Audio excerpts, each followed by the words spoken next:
You see them all the time, but probably don't give them a second thought. Those huge white tanks that store liquefied petroleum gas. They're everywhere. But they hold an absolutely immense amount of energy, and keeping all that power safely locked away takes an incredibly detailed rulebook. So let's break it down. That's really the big question, isn't it? It's this incredible high-stakes balancing act between providing the energy we all need and managing a hazard that is very, very real. And right there, that's the paradox. LPG is a fantastic fuel. It's efficient, it burns clean, and we rely on it for everything from cooking at home to powering massive industries. But its basic physics mean you have to handle it with some serious respect. Okay, so here's our game plan. We're going to look at why LPG is such a paradox. Then we'll dive into the official safety rulebook, and we'll explore the three big ideas that make it all work: containing the pressure, using distance, and controlling any fire hazard. Finally, we'll see how it all comes together. Right, so before we can even get into the rules, we have to understand exactly what we're dealing with here. What is LPG, really? And what makes it so potentially dangerous? So at its heart, LPG is just propane or butane, or sometimes a mix. But the key word here is liquefied. See, to store a useful amount of it, you have to put the gas under a whole lot of pressure, which turns it into a very dense liquid. That's the secret to how you can fit a city's worth of energy into one of those tanks. But here's the catch. If you get even a small leak of that liquid, it instantly expands into a massive cloud of gas. And get this, it's flammable when it makes up as little as 1.5% of the air. Just tiny amounts. And since the gas is heavier than air, it doesn't just float away. No, it sinks. It flows along the ground like an invisible river, just looking for any spark to set it off. Okay, so with dangers like that, you obviously can't just stick LPG in any old container and cross your fingers. You need a rock-solid set of rules. And this is it. This document is what brings order to all that potential chaos. It's the official safety manual for any large-scale facility. And these aren't just helpful suggestions, This is a code of practice, which means it has the full force of regulation behind it. Now, this isn't just a local thing. That EAS in the name stands for East African Standard. It was created by the East African community to make sure that a plant in Kenya is built to the exact same high safety specs as one in Tanzania or Uganda. It's all about making sure everyone is speaking the same safe language. And it's really important to know who's writing these rules. This isn't one company's internal policy. This standard was put together by a technical committee of the absolute top experts. We're talking government regulators, national oil companies, industry groups, even consumer watchdogs. That kind of collaboration is what makes the rules so tough and so practical. So what does this rulebook actually tell us to do? Well, the very first principle of safety starts with the tank itself. The idea is simple. You have to build a fortress to hold all that pressure in.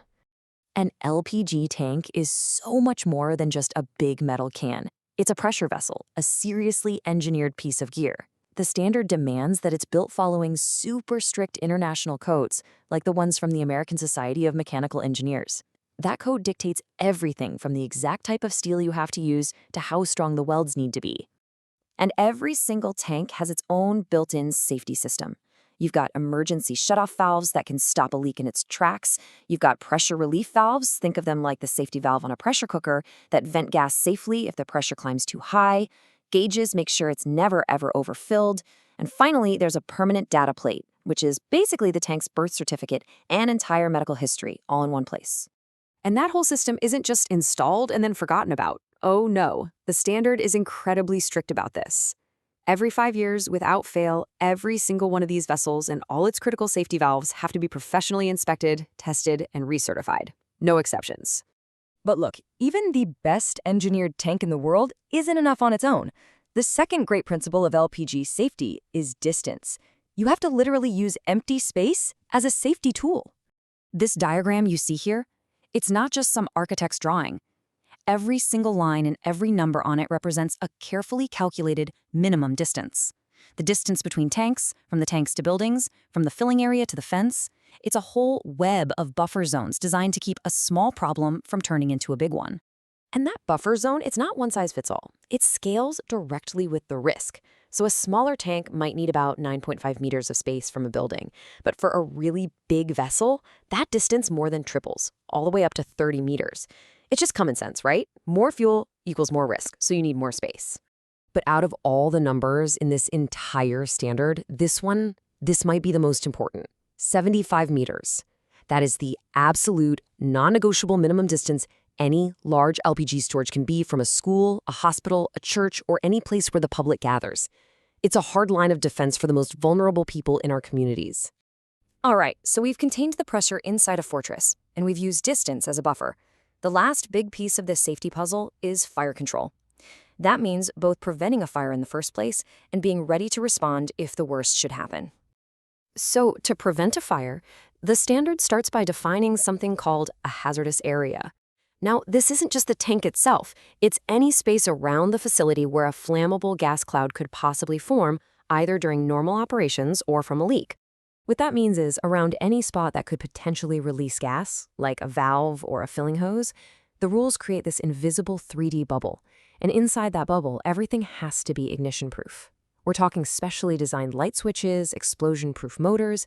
Anything that could create a spark is forbidden. It's all about getting rid of the spark before it can find the gas. And just like with the safety distances, the emergency response plan gets bigger as the facility gets bigger. A smaller site needs a good water supply and some heavy-duty fire extinguishers. But a major facility, that requires a much beefier system, with things like automatic water sprays that can douse the whole tank to keep it cool during a fire. And here's one of the most important and frankly most counterintuitive things you learn about LPG safety. You don't always want to put the fire out. I know it sounds crazy, but a visible jet of burning gas is actually much safer than an invisible cloud of unignited gas that's still leaking and spreading. The number one goal is always to shut off the fuel source first.